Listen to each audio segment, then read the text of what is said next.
Final de ano chegando e é impressionante como parece que o mundo ele vai andando num ritmo diferente. Eu vejo que isso é muito cultural. Final de ano ele remete muito a isso. Dá uma desacelerada, tem muita confraternização, aquele clima mais de Natal, para chegar no final do ano e a gente começar a planejar nossas metas, né? Chega no finalzinho do ano ou no início do ano que vem. Isso acontece com diversas datas, seja carnaval, muita gente só diz que começa o ano depois do carnaval. E realmente isso acontece. Se você vê, as pessoas fazem as promessas e só vão começar a pegar essas promessas, seja de ter um corpo melhor, seja de estudar, depois do carnaval. Porque é ali que realmente o ano vai começar para o brasileiro. Então tem essa questão do carnaval, tem a questão do ano novo, né? Ano novo é vou prometer de tudo, aquela questão de vida nova, de várias promessas. Pega muito, tanto é que janeiro é um dos melhores meses de se vender infoproduto. Hoje em dia tá até que equilibrando, mas geralmente janeiro é um dos melhores meses. Aí tem outro mês que é muito assim, né? O mês de novembro. Ah, Gabriel, por que o mês de novembro?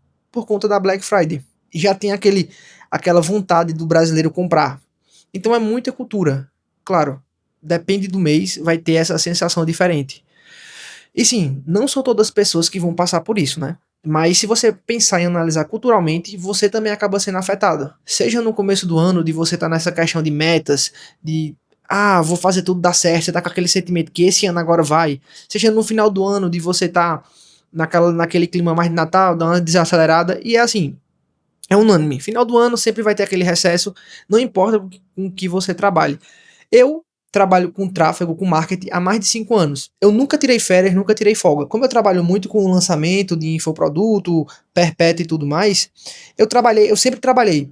Então, sempre estava ali otimizando campanha, subindo campanha, mexendo em criativo, sempre isso.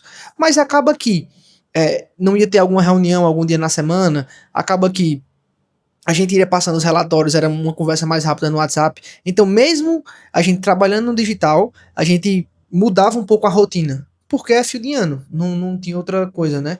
E claro, quando fosse no ano que vem, voltava com aquela caixão de gás e tudo mais. E por que eu tô falando isso? Porque a gente tá se aproximando do final do ano e eu tô sentindo isso em algumas pessoas. Eu não tinha parado para pensar. Então eu tô sentindo isso no mercado no geral. Tá dando uma desacelerada, todo mundo ficando mais de boa, esperando o final do ano. E pra mim eu parei nessa questão de refletir. Cara, final de ano, algumas datas, eu comecei a refletir o meu começo. Final do ano, o cara quer bolar metas, mas também quer entender como foi o ano, né, que passou. E eu comecei a refletir da minha jornada no digital. E parei pra lembrar, como foi que tu começou, né? Eu tava, enfim, morava com a minha tia, estudava lá dentro do meu quarto e estudava o máximo que eu conseguia. Depois voltei pra casa do meu pai, porque não dava, porque eu já tinha acabado a minha faculdade, e ele tinha meio que improvisado um escritório pra mim, né? Era um jardim de inverno, ele acabou fazendo lá meio que uma reforma e improvisou um escritório. E eu lembro assim nitidamente o quanto eu estudei naquela época, assim, frenético. Eu estudava tanto que eu tava vendo alguns vídeos em 4 vezes. Ah, Gabriel, e você entendia vendo alguns vídeos em 4 vezes? Cara, eu entendia, porque eu tinha bolado uma técnica pra mim que era: eu vou ler o PDF da aula que eu tô estudando e depois eu vou pra aula. E o que eu não entender, ou eu volto pro PDF pra ler, ou eu volto pra aula pra parte que eu não entendi. Isso me fez, assim, eu pegar muita coisa em pouco tempo. Só que olhando pra trás, eu vejo que isso foi bom, mas a única parte que foi ruim é que eu demorei muito a executar. Se você for pra qualquer coisa na sua vida, você tem que aprender a executar.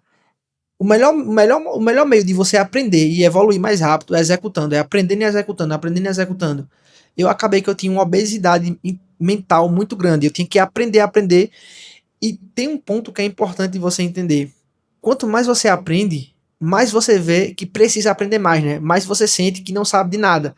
É aquela história, né? Tem tudo sei que nada sei, ou se a gente for muito para esse lado de pessoas que sabem demais, elas acabam sendo mais humildes, porque elas estão aprendendo e veem que quanto mais você aprende, mais portas vão se abrindo para você aprender, para você ver que está faltando coisa. E isso acaba caindo em um outro ponto, né, que é a síndrome do impostor. Acredito que muitas pessoas se identificam com isso, porque a síndrome do impostor nada mais é do que você se ver como se você não soubesse de nada, como se você fosse burro, como se você fosse incompetente. Mas quando você parar para pensar, isso só acontece com as pessoas que têm muito conteúdo, consumiram muita coisa, estudaram muito. As pessoas que não estudaram nada, sabem muito pouco, elas não têm essa síndrome. Porque elas não começaram a se abrir e a entender a imensidão de coisas que dá para você estudar. Então, quando a gente para analisar a síndrome do impostor, acaba dando em pessoas que têm muito conteúdo para ensinar, né? Para ensinar, para pôr em prática. E elas acabam não pondo isso em prática. E eu até vejo essa camisa. Eu acredito que eu tive, eu tenho, enfim. Eu estudava muito, praticava pouco. Ou hoje eu estudo muito, pratico, mas eu vejo que eu não tenho o que ensinar. Só que quando a gente vai conversar com outras pessoas, sendo no mercado ou não, algumas pessoas até, assim, falam que o cara sabe, você entende bastante, ou você consegue desenvolver as conversas bem, e você entende, cara, eu sei de alguma coisa, eu tenho um conteúdo para ensinar. Ou até mesmo você vê outras pessoas que nitidamente, da forma que ela fala, com os conteúdos que ela desenvolve, você percebe que ela sabe menos que você, mas ela tá colocando pro mundo. E ela tá fazendo certo. E assim, não é que a pessoa sente inveja ou não, mas você vê, cara, como é que essa pessoa nitidamente sabe menos do que eu e tá já ensinando alguém? Porque a melhor forma de você aprender é você ensinando. Tem até uma pirâmide que o pessoal fala, eu me esqueci o nome dessa pirâmide. Basicamente, a pirâmide ela tem os níveis que você vai aprendendo, né? Então, primeiro você lê, depois você escreve, depois você pratica, depois você ensina. Se eu não me engano, é mais ou menos assim. Mas ensinar é o topo da pirâmide. Quando você ensina para alguém, é quando você consegue reter 80% do conhecimento. Quando você lê, se eu não me engano, você só reter 10%. É uma coisa assim, bem, bem irrisória mesmo. Então, a gente vai pra síndrome, eu falando dessa síndrome do impostor, porque realmente eu passei muito por isso. Eu acredito que até hoje eu passe, mas o cara sente que, pô, é uma coisa tão besta. Às vezes o cara você pensa muito assim também, né? Às vezes você pensa muito dessa forma.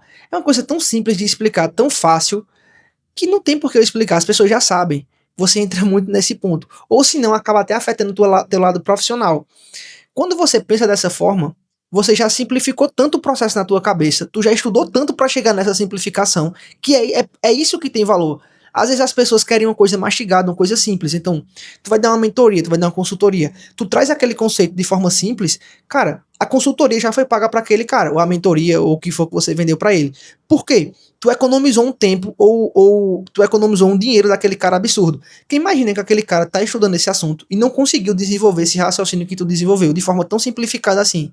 E ele estuda e não entende. Aí tu vem, senta com ele ali 20, 30 minutos, consegue explicar esse conceito, essa estratégia de forma ultra simples, o cara entende e aplica. Então tu conseguiu, mesmo tu pensando que é muito simples e que não valia a pena, ou esse cara não vai. Ou esse cara não vai sentir que eu tô agregando para ele, porque é uma coisa muito besta ou fácil para tu. Só que você tem que entender que algumas coisas que você sabe, mesmo por mais simples que para você pareça, para outras pessoas pode parecer a coisa mais difícil do mundo. Então eu queria trazer um pouco da síndrome do impostor por conta disso.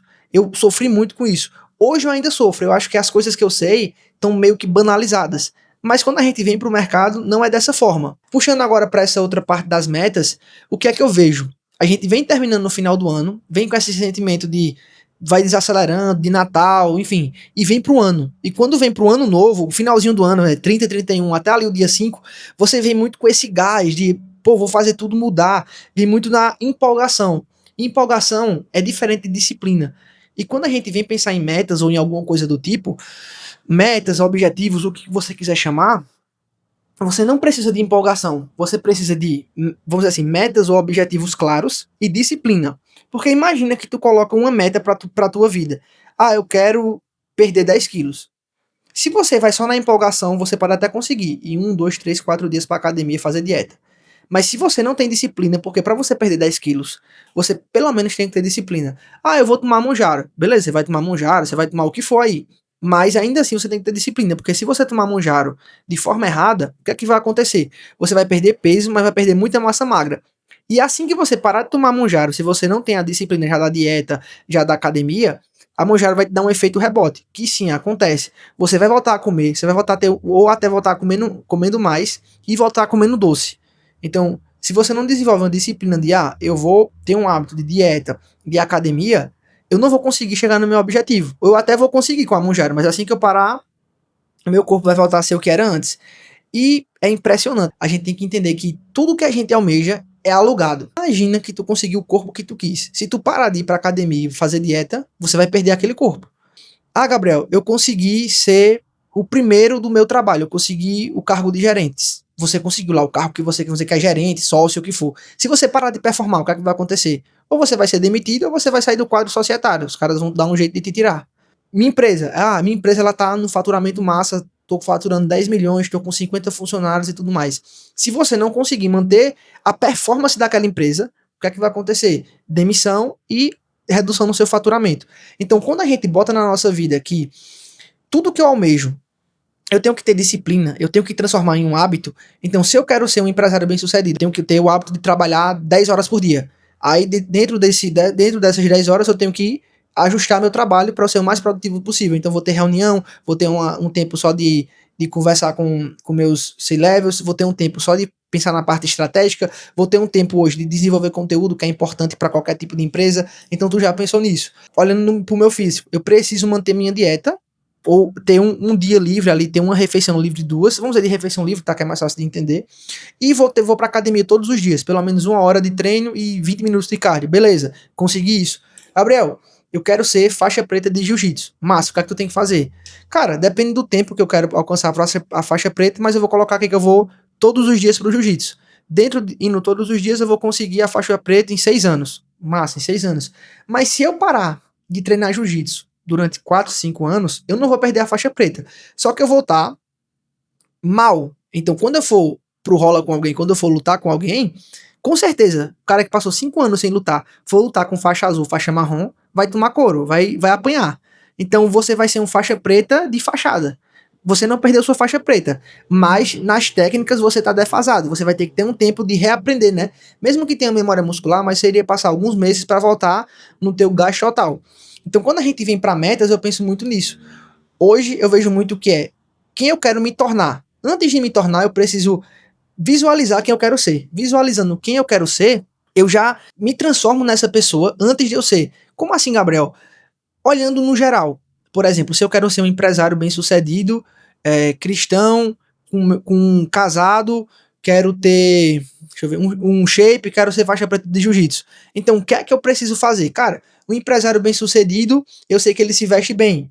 Usa um relógio bom, não sai mal amanhado, fala bem, tem uma retórica boa. Então, a primeira coisa que eu vou fazer é começar a treinar minha comunicação, começar a se vestir bem, ou se vestir melhor. Eu quero ser um cristão melhor, ser um cristão fiel. Então eu vou para a igreja todo domingo, vou ler a Bíblia todo dia. Eu quero ser um marido também muito bom. Vou dar uma atenção à minha esposa, nem que seja todo dia. Vou ter um dia na semana para estar só com ela. Não vou trair, ser grosso. Cara, eu quero construir meu shape. Então eu já começo a visualizar que eu vou para academia todo dia. Então já vou para academia todo dia. Claro que nessa questão de analisar quem eu quero ser, algumas coisas elas já vão acontecendo no caminho. Outras elas vão acontecendo antes de você chegar lá. Como essa questão do empresário, não quer dizer que se você se vestir bem, você vai ser um cara bem sucedido. Mas você começa a pensar em algumas coisas que aquele cara faz que é bem sucedido. Então ele se veste bem, ele não bebe, não é que ele não bebe, né? Ele não fica embriagado vários dias na semana, ele pode beber, mas bebe socialmente, ele se comunica melhor. Então algumas pequenas coisas tu já consegue ver o que ele faz e já trazer pro teu dia agora. Então, se eu for pra academia todo dia, eu não vou ter o shape no dia 1, eu vou ter o shape lá no dia 300. Se eu começar a me vestir bem hoje, eu não vou ser um empresário bem sucedido, mas eu já tô começando a pegar algumas coisas que ele faz e aplicando no agora, que com o passar do tempo as coisas vão se encaixando. Trouxe um pouco sobre essa questão de metas, porque também eu tava nessa reflexão, né, do meu ano, do que eu posso melhorar, e eu gosto de pensar assim, cara, 2025 foi desse jeito, 2026 eu quero que seja desse jeito. E pra gente também pensar um pouco além, o que é que eu faço? Eu coloco minha vida perfeita, muitas pessoas nem conseguem chegar nesse ponto. Gabriel, como seria a sua vida perfeita? Você colocar no papel, é uma empresa que fatura 100 milhões, é você ser faixa preta, é você ter 4 filhos, é você ter 100 milhões no banco, enfim, você coloca lá a sua vida perfeita. E depois você colocar o que de pior poderia acontecer na sua vida se tudo desse errado. Eu seria um mendigo? Não, eu trabalharia num emprego que eu odeio, estaria sozinho, mal conseguiria pagar as contas. Enfim, tu colocaria também a pior coisa que acontecesse se tudo desse errado. Fazendo isso, a gente consegue traçar um plano para essa vida perfeita, que nada mais é do que foi o que a gente conversou agora, né? Claro, a gente conversou de metas ali e tal, mas quando a gente coloca esses dois níveis um pouco mais profundo, para mim o plano ele é mais firme ele é mais denso do que só metas. Porque quando eu traço o plano, muitas das vezes eu vou entender que eu estou mais perto de dar errado, que é, eu acredito que 90% das pessoas vai acontecer isso, ou senão eu vou estar muito mais perto de dar certo. Mas vamos dizer que a gente está no meio do caminho. Nesse meio do caminho, ele vai te forçar a entender o que você precisa melhorar, e não só isso, né? A entender o que você não quer da sua vida. Então, se você tem um plano de ser um empresário de sucesso, não tem por que tu continuar na tua CLT. Aí daí tu vai bolar um plano para começar a sair da CLT, se manter ali com a reserva de emergência ou com teu auxílio alguma coisa e começar a pensar numa empresa.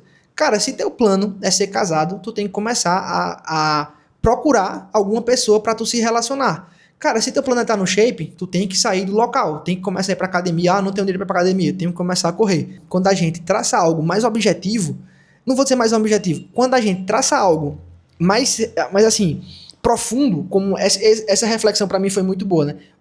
Minha vida é perfeita e se tudo der errado.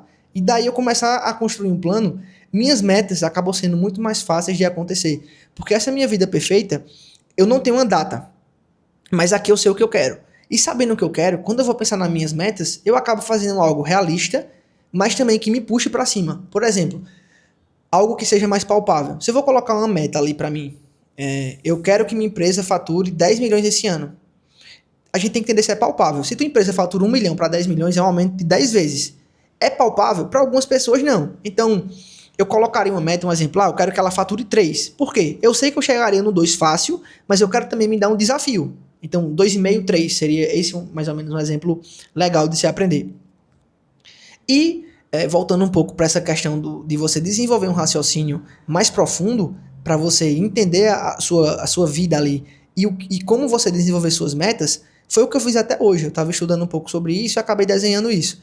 E percebi algumas coisas que para mim, assim, tá na cara, mas é bom a gente desenvolver e refletir. Que o que é? Quando eu coloquei minha vida perfeita e minha vida, se tudo desse errado, o que foi que eu percebi? No final das contas, pra minha vida dar tudo errado, eu só preciso me acomodar. Ou seja, eu só preciso não fazer nada. Se eu não fazer nada, se tipo assim, eu não trabalhar, não estudar, não ler, não dar atenção à minha noiva, não dar atenção aos meus amigos, eu vou pra essa vida que dá tudo errado. Mas se eu começar a me pôr à prova, eu vou pra academia todo dia, eu vou trabalhar 8 horas por dia, daí eu vou destrinchar meus objetivos dentro dessas 8 horas aqui, vou ajustar meus horários, eu consigo chegar em algum lugar. Gabriel, tem que ter um pouco de sorte, tem que ter um pouco de sorte. Claro, se você quer estourar muito em algo que é intangível, vamos dizer assim, é mais intangível, porque quando você chega em eu quero um faturamento de 10 milhões. Às vezes, se você tiver uma pitada de sorte, você conseguir chegar no contato de alguém, você conseguir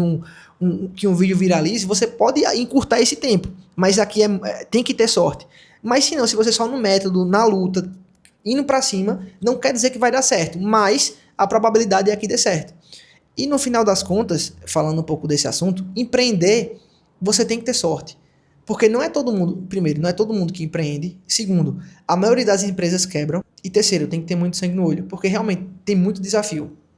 É desafio toda hora. Quando tua empresa é pequena, teu desafio é faturar. Tua empresa vai crescendo, teu desafio é gente. Tua empresa vai crescendo, é cliente indo para fora. Tua empresa vai crescendo, tu tem que aumentar o LTV. Então, o desafio de empreender é muito grande.